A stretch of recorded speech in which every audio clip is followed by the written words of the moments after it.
The studio lights burned fiercely that Tuesday afternoon as The View geared up for what was billed as a standard celebrity interview. Whoopi Goldberg sat at her usual spot at the table, flipping through her notes one last time. She had hosted countless guests over the years, actors, politicians, authors, but today felt different. The producers had been cagey about the segment's direction, dropping hints that things might get intense. Whispers circulated among the crew that this wasn't going to be a typical chat. Meghan Markle stepped onto the set with her trademark poise, dressed in a sleek navy blue dress that was elegant without being ostentatious. She flashed a smile and waved at the studio audience, who responded with enthusiastic applause. But to those who knew how to read body language, there were tells. Her shoulders were slightly too stiff, her smile didn't quite reach her eyes. As she settled into the chair across from the panel, Whoopi greeted her warmly, though the air carried an undercurrent of something unspoken. The cameras rolled, and the interview kicked off with safe, predictable questions about Meghan's latest ventures, her podcast, her charitable work, her life in California with Prince Harry and their children. It was standard fare, almost mundane, as Meghan answered with practiced ease, her responses polished and familiar. But Whoopi was restless. She had been watching Meghan's public narrative unfold for years, and something about it gnawed at her. The curated image, the selective storytelling, it didn't sit right with someone who had built a career on blunt honesty. The conversation shifted to Meghan's experiences with the British media and her claims of unfair treatment compared to other royals. She recounted her usual points, the relentless scrutiny, the double standards, the toll it took on her. Her delivery was smooth, hitting all the right emotional notes, as it had in countless interviews before. Whoopi listened, nodding at first, but her demeanor began to change. Her eyebrows arched slightly, and she shifted in her seat, a signal to regular viewers that she was about to stir the pot. The other co-hosts picked up on it, their glances darting nervously between Whoopi and Meghan. When Meghan finished her explanation, a heavy silence hung in the air, stretching just a moment too long. Whoopi leaned forward, her voice measured but laced with challenge. "Hold on a minute, Meghan," she said. "I've been in this business a long time. I've seen people come and go, and I know how the media works. I also know how people try to shape their stories." The studio went quiet. The audience, which had been murmuring softly, fell silent. Even the camera operators seemed to sense the shift, zooming in to capture the moment. Meghan's posture stiffened, her smile tightening. "I'm not sure what you mean, Whoopi," she said, her tone still composed but wary. "What I mean," Whoopi continued, her voice growing firmer, "is that I think there's more to your story than what you've shared. It's time someone asked you the tough questions instead of letting you repeat the same lines." The tension was electric. The other co-hosts exchanged uneasy looks, aware that Whoopi was veering off script. In the control room, producers were likely scrambling, but this was live television. There was no stopping it now. Meghan tried to laugh it off, but the sound was hollow. "I think I've been pretty open about my experiences," she said. "I'm not sure what more you want me to say." "Oh, I think you know exactly what I want you to say," Whoopi shot back. "Let's start with why you and Harry really left the royal family.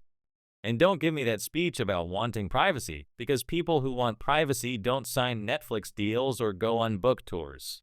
The words landed like a gauntlet. Meghan's carefully crafted facade began to crack. Her jaw tightened and her hands, previously calm in her lap, started fidgeting with her wedding ring. "That's an unfair way to frame it," she said, her voice rising slightly. "We left because the institution didn't support us, and the media coverage was unbearable. We had to find a way to support our family." Whoopi wasn't having it. "Support yourselves?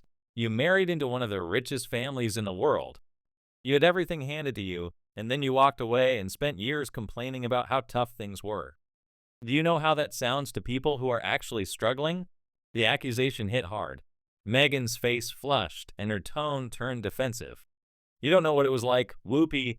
You don't know what it's like to have everything you do torn apart, to feel completely alone in a system that protects everyone but you."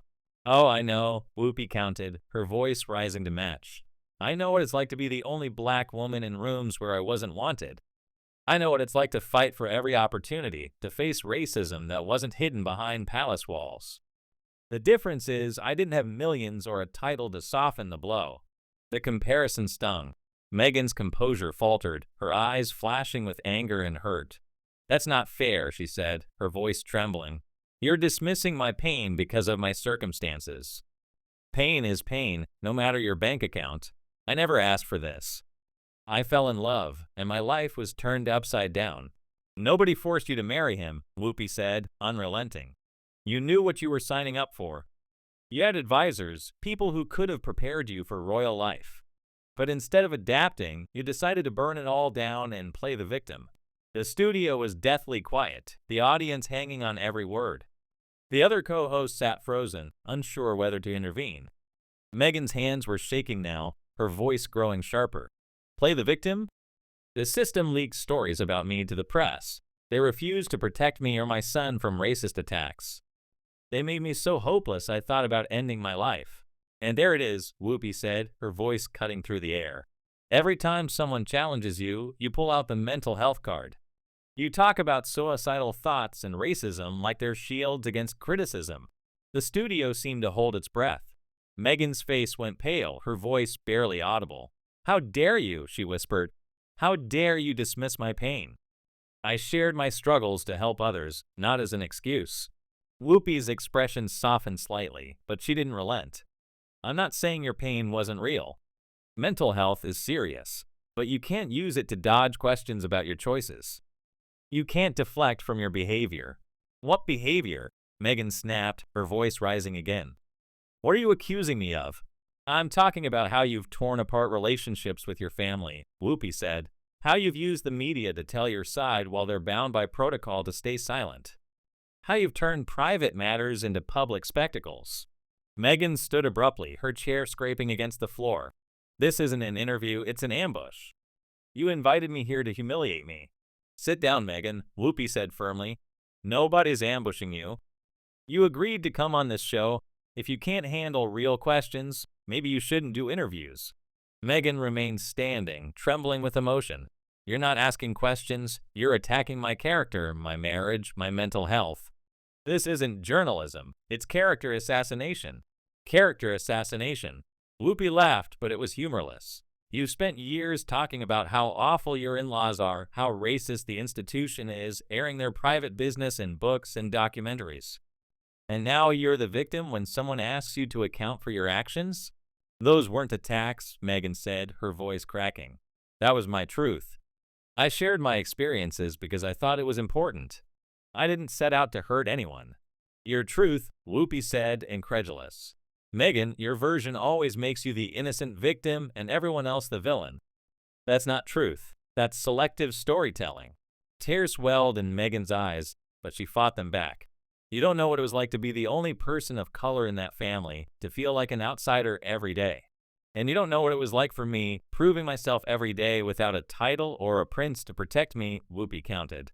"The difference is, I didn't complain about it. I worked harder and built my own success. So because you stayed silent, I should have?" Meghan's voice was desperate. "Because you didn't speak out about racism, I'm not allowed to?" "I'm not saying don't speak out," Whoopi said. "I'm saying be honest about what happened instead of turning every issue into a racial incident.